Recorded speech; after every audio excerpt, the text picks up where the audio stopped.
आज का वचन हमें सिखाता है कि हम कौन लोग हैं, हमें प्रभु ने किस लिए बुलाया है और हमारे बुलाने का मकसद क्या है। हम केवल प्रभु के लोग हैं, हम कभी कभी इतना ही जानते हैं, लेकिन उससे बढ़कर प्रभु के वचन में कुछ आशीषों के बारे में वर्णन किया गया है कि प्रभु के जो लोग हैं, जो विश्वासी हैं, उनके बारे में प्रभु के वचन में क्या लिखा है। और इसी बात को सिखाने के लिए हम पत्रस के इस पहले पत्र 2 अध्याय 9 पद को पढ़ेंगे। देखिए, इसमें बहुत सुंदर बातें लिखी है जिसे आपको और मुझको समझना जरूरी है कि हम हैं कौन। हम केवल एक विश्वासी नहीं। इसमें लिखता है, देखिए 9 पद में, तुम एक चुना हुआ वंश हो। क्या कहता है प्रभु? चुना हुआ वंश हो, राज पदधारी याजकों का समाज हो।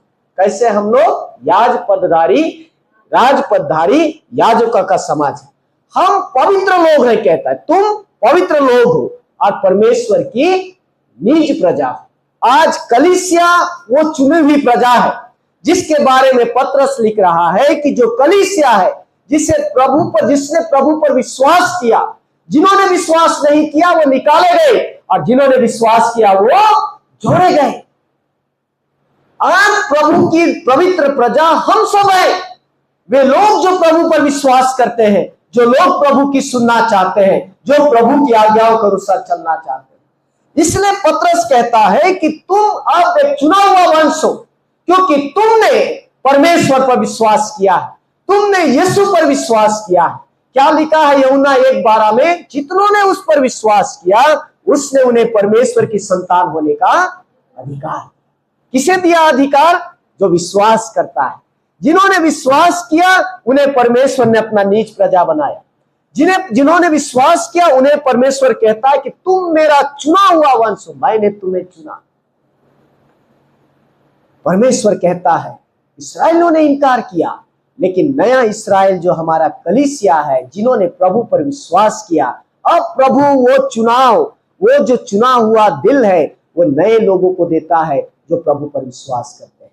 तो इसलिए कलीसिया आज परमेश्वर का चुना हुआ वंश। क्यों? क्योंकि उन्होंने प्रभु पर विश्वास किया। आप सब ने प्रभु पर विश्वास किया। इसलिए पत्रस कहता है कि तुम अब साधारण लोग नहीं हो। क्या कहता है प्रभु? पत्रस उनसे, तुम एक साधारण लोग नहीं हो, परंतु तुम एक चुने हुए लोग, क्योंकि प्रभु ने तुम्हें चुना है। प्रभु ने तुम्हें अलग किया। बहुतों ने प्रभु का इनकार किया, लेकिन तुमने प्रभु पर विश्वास किया, इसलिए परमेश्वर ने तुम्हें चुना। संसार हमें क्या बोलती है वो अपनी जगह पे है, लेकिन प्रभु कहता है मैंने तुम्हें चुना है, इसलिए अब तुम मेरे चुने हुए लोग हो। इसमें लिखता है प्रभु के वचन में, तुम चुना हुआ वंश और राज पदधारी याजकों का समाज और पवित्र लोग और परमेश्वर की नीच प्रजा। अब हम अलग किए हुए लोग हैं और हमारे लिए जरूरी है कि परमेश्वर की सुनना, प्रभु पर विश्वास रखना, उसकी सुनना। यदि हम भी सुनना छोड़ देंगे तो हम भी उस चुने हुए लोगों से अलग किए जाएंगे। यदि आप इफिसियों के नाम 1 उसका 4 पद को पढ़ेंगे, इसमें लिखता है कि जैसा उसने हमें जगत की उत्पत्ति से पहले से उसने चुन लिया है। कब से प्रभु ने हमें चुना है? संसार को बनाने के पहले से उसने हमारा चुनाव किया। चुने हुए लोग, परमेश्वर ने हमें चुना। उसने हमारा रंग देखकर, हमारा धन देखकर, हमारा पद देखकर नहीं चुना, उसने हमें पहले से चुन लिया। हम परमेश्वर के चुने हुए लोग। और इसमें लिखता है, इसलिए जैसा उसने हमें जगत की उत्पत्ति से पहले उसने चुन लिया है कि हम उसके निकट प्रेम में पवित्र और निर्दोष ठहरे। चुने हुए लोग जिन्हें प्रभु ने चुना है, उनके लिए जरूरी है कि वे एक अच्छे जीवन को जीने का प्रयास करें, एक अच्छे जीवन को जिए। दूसरा लिखता है कि तुम राज पदधारी याजकों का समाज। राज पदधारी याजक यानी कि क्या, कौन होता है? जो राजा के लिए काम करता है। किसके लिए काम करता है? राजा के लिए। मैं आपके सामने एक पासबान की तरह से हूं। मेरा काम क्या है? प्रभु का सेवा करना, राजा का सेवा करना। जिसे परमेश्वर ने चुना वो सबकी जिम्मेदारी है परमेश्वर की सेवा करना। कैसे सेवा करते हैं हम? आत्मिक सेवा करते, प्रार्थना की सेवा करते हैं। हम लोगों को प्रभु की ओर मोड़ते हैं, प्रभु की ओर रास्ता दिखाते हैं। तो हम में से हर कोई चुना हुआ जन है, प्रभु के लिए काम करने के लिए चुना हुआ जन है। इसमें लिखता है कि तुम चुने हुए राज पदधारी याजकों का समाज। मतलब राज्य की सेवा करने के लिए प्रभु ने सबको चुना है, सबको चुना है। हर कोई परमेश्वर से प्रार्थना कर सकता है। हम में से हर कोई लोगों को परमेश्वर को दिखा सकता है कि देखिए इस तरफ हमें प्रभु के लिए काम करना है। किसके सेवक है हम? प्रभु के सेवक है, प्रभु की सेवा करते हैं। हमारी सेवा क्या है? लोगों को बताना कि जिंदा परमेश्वर इधर है, हमें उस तरफ जाना है। लोगों के लिए प्रार्थना करना कि ये हमारा प्रभु है, हमें किसी के मदद की जरूरत नहीं है। तो हम जितने भी विश्वासी हैं, हम सब परमेश्वर के चुने हुए लोग हैं उसके काम को करने के लिए। कई बार हम उसके काम को करने का इंटरेस्ट ही नहीं रखते, लेकिन हम हैं चुने हुए लोग। कभी कभी तो हम बताने से भी हम सोचते हैं कि बताऊं कि नहीं कि मैं प्रभु में विश्वासी हूं, हम सोचते इतना हम लोग अपने आप को छुपा लेते हैं। जब प्रभु ने आपको और मुझको चुना तो इस चुनाव को बताने में किस बात का डर है? क्या हम प्रभु के चुने हुए लोग नहीं हैं?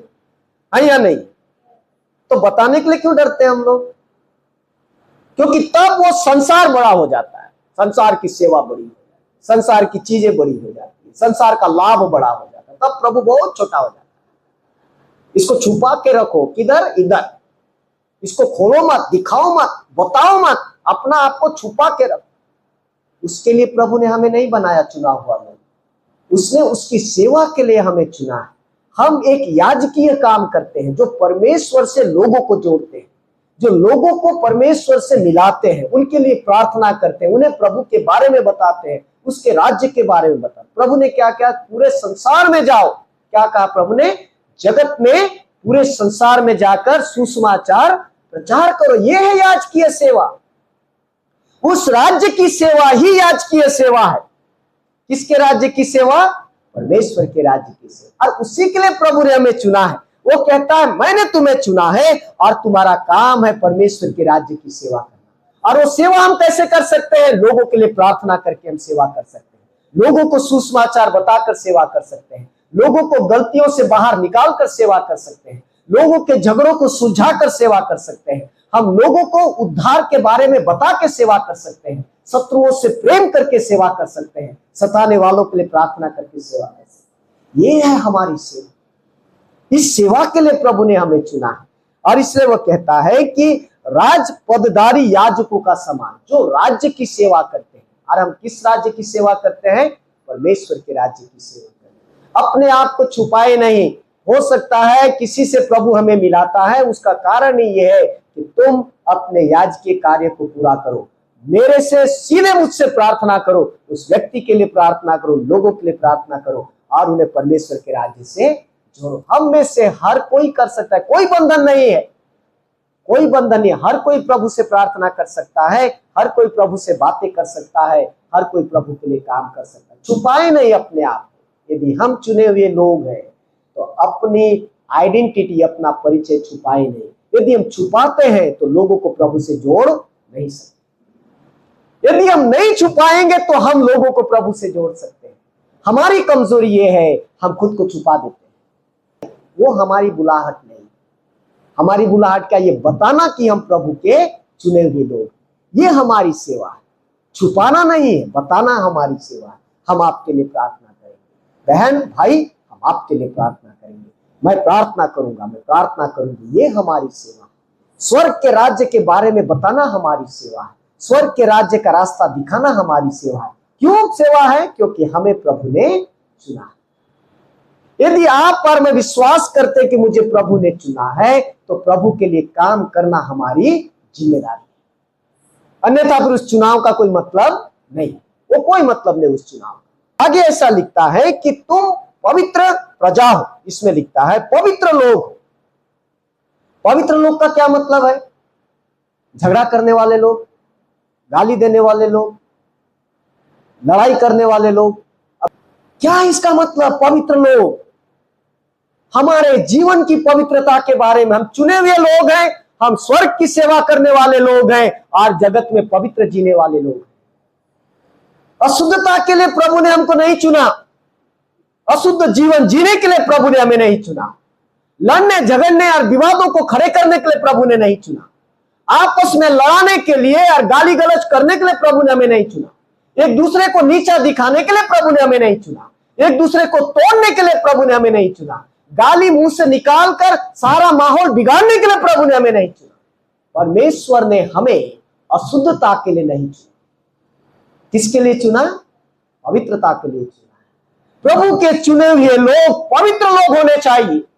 हमारी बातों में, जीवन में, चरित्र में शुद्धता दिखनी चाहिए, क्योंकि हम परमेश्वर के राज्य के लोग हैं।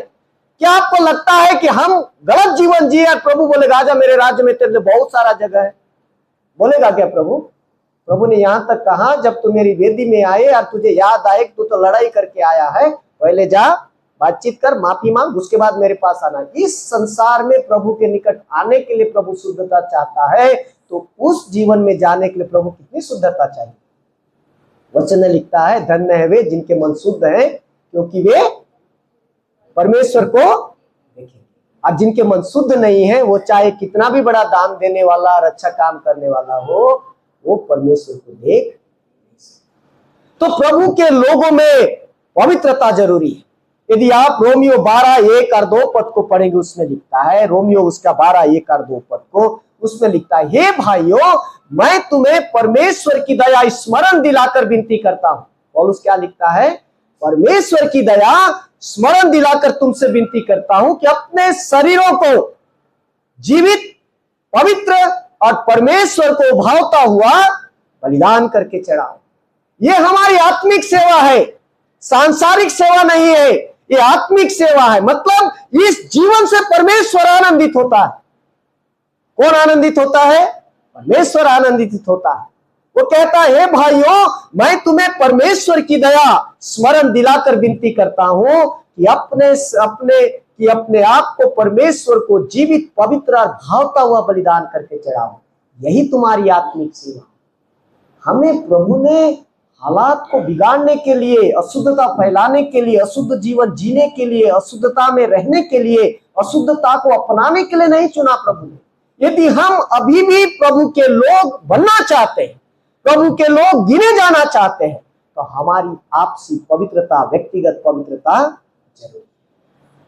आप और मैं सोचिए, यदि हम सही में पवित्र जीवन नहीं जी रहे तो प्रभु हमारे साथ रहेगा क्या?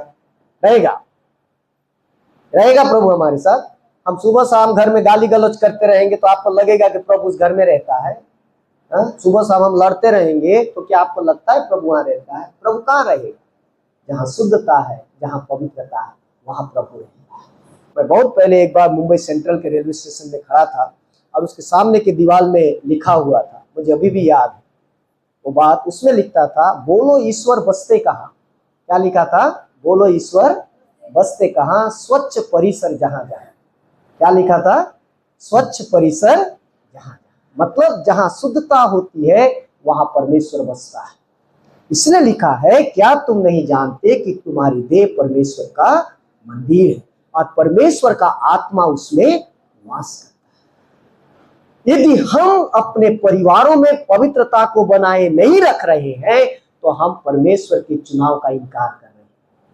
यदि हम लड़ रहे हैं, झगड़ रहे हैं, गाली गलौज कर रहे हैं, तो हम परमेश्वर के चुने हुए लोगों की कैटेगरी में आ नहीं सकते।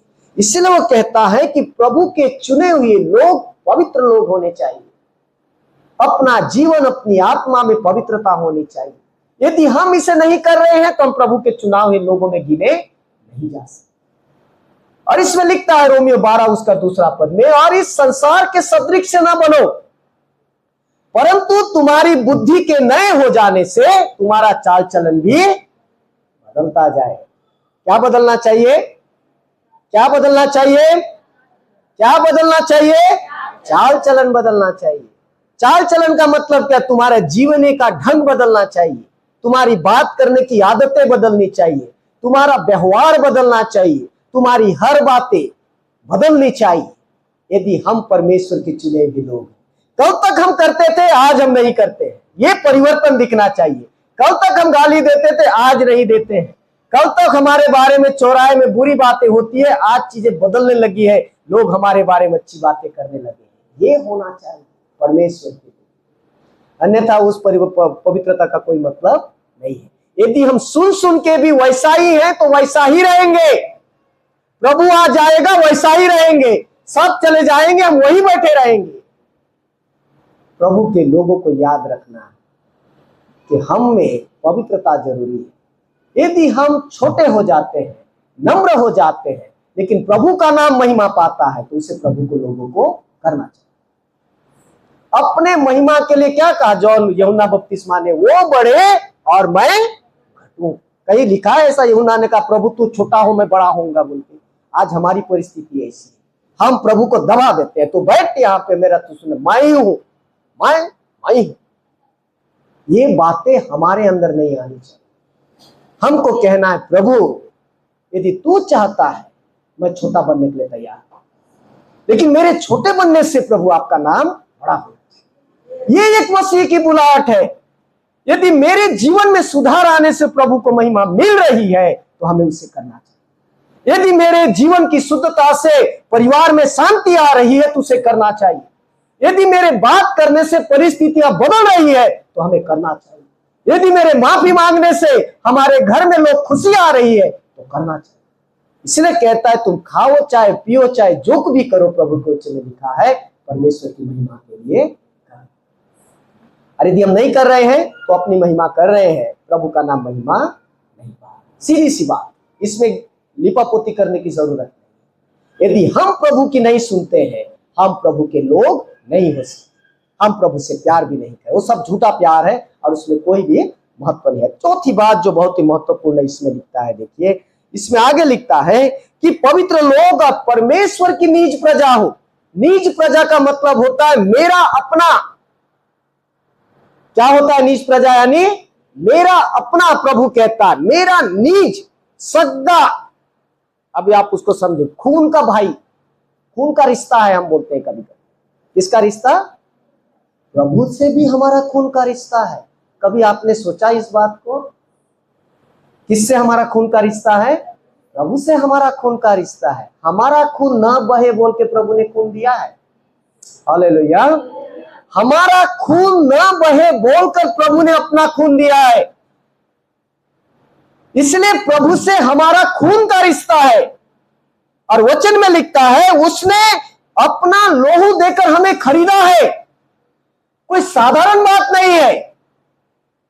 जिसने हमारे लोहू ना बहे इसलिए उसने अपना लोहू दिया है।